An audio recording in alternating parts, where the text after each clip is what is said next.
surtout très intéressant enfin, entre nous, c'est que ce sont quand même des comportements d'espèces les plus éloignées de l'être humain, d'accord, au niveau des primates.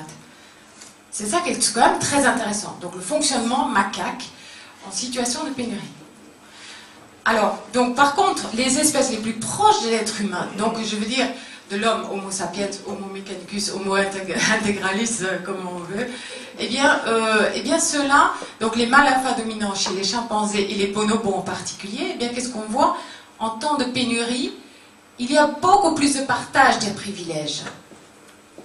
Donc beaucoup plus de partage des privilèges. Naturellement, il y a un échange. Ils ne gardent pas tout pour eux. Il y a un échange.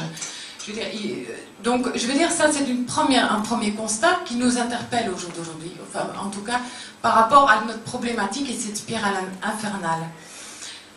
La deuxième chose que j'ai été voir, c'est aussi comment est-ce qu'ils s'y prennent, par temps de pénurie, pour garder le bien-être de leurs individus, garder la cohésion, garder l'harmonie quand il y a des conflits.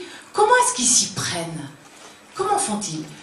Eh bien, c'est là où, je veux dire, il y a vraiment quelque chose de très intéressant à observer. C'est cette fameuse notion de grooming que vous voyez ici.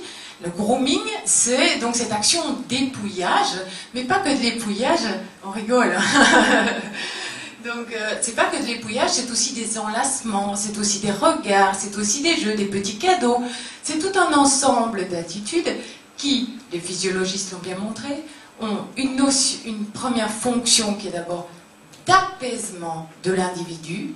Donc quand un individu arrive complètement épeuré ou choqué ou traumatisé ou en difficulté, il va y avoir un membre du groupe qui va le prendre en charge et qui va l'amener à l'apaisement. Donc on voit réduction des endorphines, réduction des hormones de stress, libération des endorphines, on voit vraiment tout un système immunitaire, donc ça a vraiment une fonction d'apaisement de l'individu et